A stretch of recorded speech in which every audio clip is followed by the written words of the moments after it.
더불어민주당이 삼성미래차 광주 유치 공약을 승부수로 던지자 국민의당이 선심성 공약이라고 맞받았습니다. 화정동 선수촌 아파트에 며칠 뒤면 입주가 시작됩니다. 평소에도 차량 혼잡 구간이어서 교통대란이 우려됩니다. 표절작으로 연구대회에서 상을 탄 뒤 승진에 이용한 전현직 교사들이 경찰의 무더기로 적발됐습니다. 대주산지인 나주의 백꽃이 활짝 피었습니다. 인공수분 작업이 한창 진행되고 있습니다.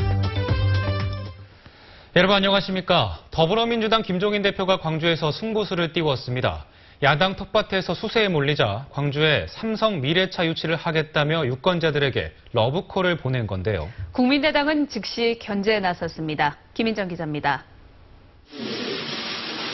야당 심장부에서 싹쓸이를 당할 위기에 처한 더불어민주당이 특별 기자회견을 열고 삼성 미래차 광주 유치라는 카드를 꺼내들었습니다. 어려운 광주 경제를 살리겠다며 삼성 전장사업 광주 유치를 중앙당 차원 공약으로 전격 채택했습니다. 광주는 미래형 자동차 산업의 육성에서 활로를 찾아야 합니다. 광주를 미래형 자동차 생산의 산실로 만들겠습니다. 안철수 국민의당 대표는 급조된 선심성 공약일 뿐이라고 즉각 깎아내렸습니다. 정치가 시키면 기업이 무조건 따라할 거라고 생각하는 오공식 발상 아닌가 싶습니다. 김종인 대표가 작은 당은 못하는 일이라고 말한 데 대해 안철수 대표는 130석으론 예산을 얼마나 끌어왔냐고 맞받았습니다. 삼성카드는 지역에도 설전을 몰고 왔습니다.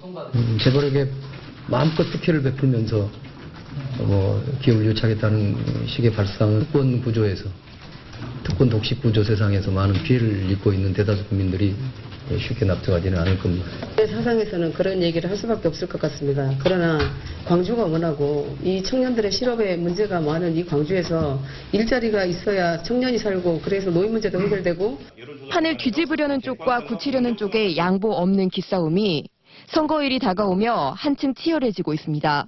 MBC 뉴스 김인정입니다. 더불어민주당의 승부수이든 국민의당의 견제구이든 왜 하필 삼성전자일까요? 실현 가능성은 있는 걸까요? 보도에 윤근수 기자입니다.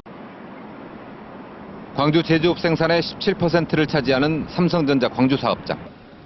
생산 라인 해외 이전이 미칠 경제적 파장은 요즘 광주 경제의 고민거리입니다.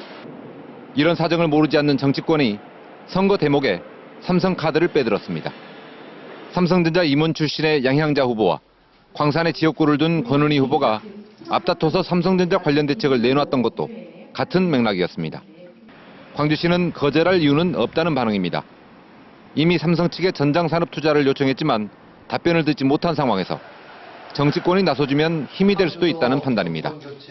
그러나 정작 삼성전자는 투자를 구체적으로 검토한 바 없다고 밝혔습니다. 선거를 일주일 앞두고 내놓은 두 야당의 공약은 급조된 듯한 인상이 짙습니다.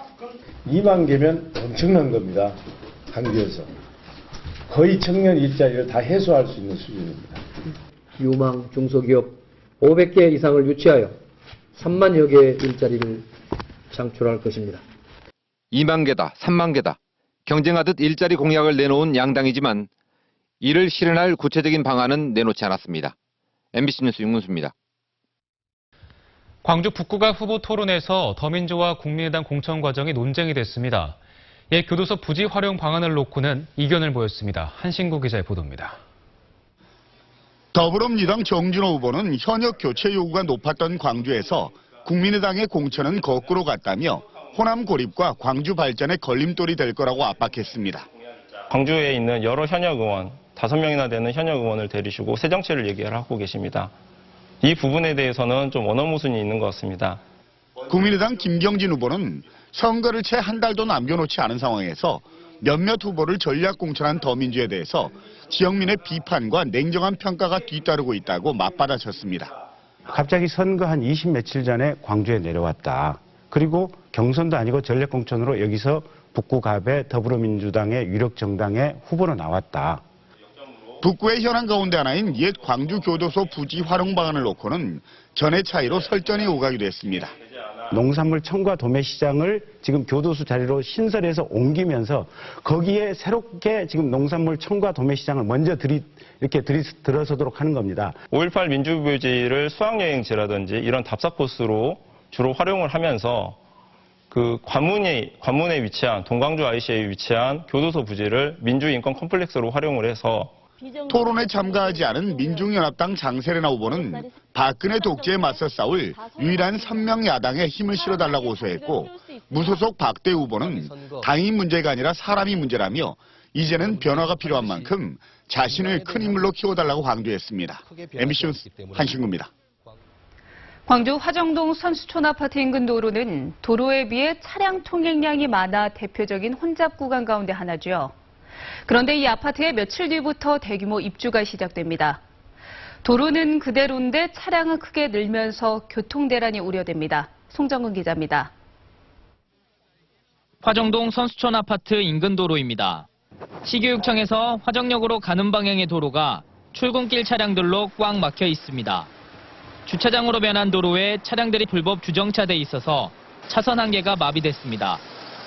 낮에 다닐 때는 5분이면 제가 출발한 데서 5분이면 통과할 수 있는데요. 2배, 3배는 생각하고 마음의 여유를 가지고 나와요. 평소에도 혼잡한 지역에 이르면 내일부터 순차적으로 3,700여 세대, 10,000명이 넘는 주민들이 입주를 시작합니다.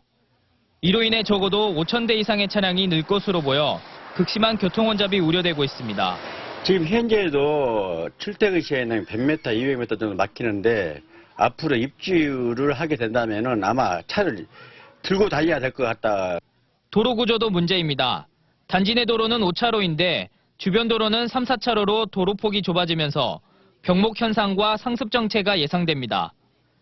좁아진 도로 양옆에 불법으로 주정차하는 차량까지 고려하게 되면 차량 정체는 더 극심할 것으로 예상되고 있습니다. 연결된 도로가 여기 폭보다 좁습니다. 그래서 병목 현상이라든가 교통 정체 이게 우려되기도 합니다. 하지만 행정기관에서는 예산 부족 등의 이유로 도로 확장은 어렵다는 입장입니다. 차량 통행은 늘지만 교통신호 체계를 당장 바꾸기 힘든 것도 혼잡을 가중시킬 수 있습니다. 도로는 그대로인데 차량은 늘고 선수촌 일대가 교통지옥이 되지 않을까 우려됩니다. MBC 뉴스 송정근입니다. 표절작으로 연고대회에서 상을 탄 뒤 승진에 이용한 전현직 교사들이 경찰에 무더기로 적발됐습니다. 전남지방경찰청은 지난 2009년부터 현장교육 연고대회에서 표절 판정을 받고도 교총 명의의 상장을 받아 승진 심사에 제출한 혐의로 초등교사 A씨 등 7명을 입건했습니다. 경찰 조사 결과 A씨 등은 표창을 받은 뒤 이를 통해 승진 가산점을 받았고 실제 7명 모두 교장과 교감으로 승진한 것으로 드러났습니다. 배 주산지인 나주에서는 요즘 배꽃이 활짝 피었습니다. 본격적인 용농철을 맞아 올해 배가 잘 열릴 수 있도록 하는 인공 수분 작업이 한창 진행되고 있습니다. 김은수 기상캐스터입니다. 하얀 옷으로 갈아입은 배 과수단지. 나무마다 마치 하얀 눈송이를 뿌려놓은 듯 순백의 배꽃이 활짝 피었습니다.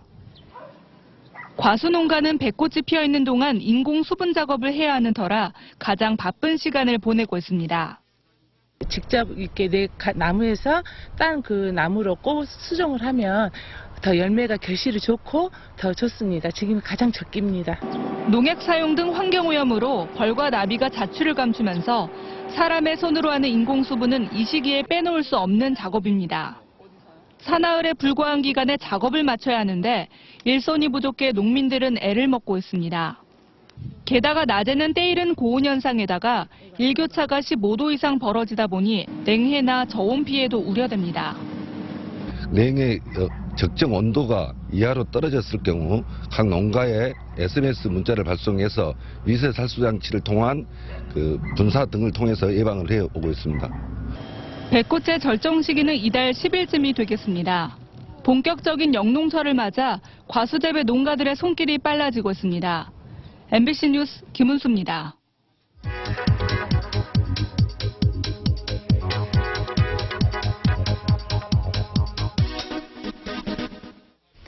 하루 평균 15스푼.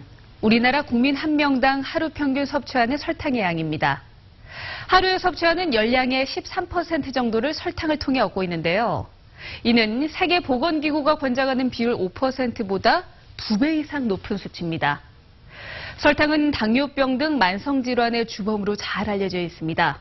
특히 광주는 당뇨병으로 고생하는 사람이 많은 지역인데요. 당뇨병으로 사망한 사람이 인구 10만 명당 25명으로 전국에서 가장 많았습니다. 4월 7일 보건의 날입니다. 보건의 날을 맞아서 정부에서는 당뇨병을 이기자라는 주제로 당과의 전쟁을 선포했는데요. 여러분도 이 기회에 설탕의 유해성에 대해 다시 한번 생각해 보시고요. 생활 속 당 줄이기 캠페인에 동참해서 건강을 챙겨보는 건 어떨까요? 카드뉴스였습니다. 제36주년 5.18 민중항쟁 기념행사위원회가 공식 출범했습니다. 5.18 묘역에서 열린 출범식에서 정구선 3인 행사위원장은 올해 기념행사를 성공적으로 치러내 민주주의와 평화와 통일의 길 앞에서 광주의 변함없는 역할을 이어나가겠다고 밝혔습니다. 또 임을 위한 행진곡의 공식 지정곡 촉구와 동네 5.18 확대, 전야제 확대 등을 올해 기념행사 목표로 제시했습니다.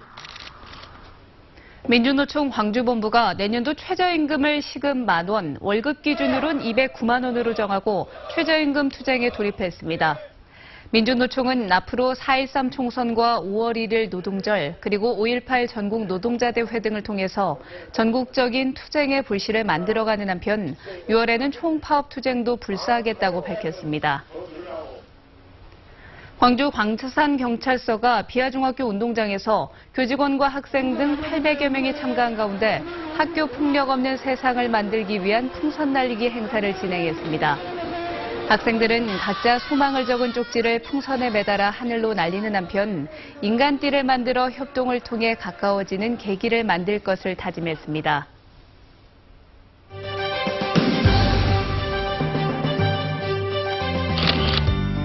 육군 제31 보병사단은 KTNG의 후원으로 마련한 인문학 아카데미의 첫 강의를 열었습니다.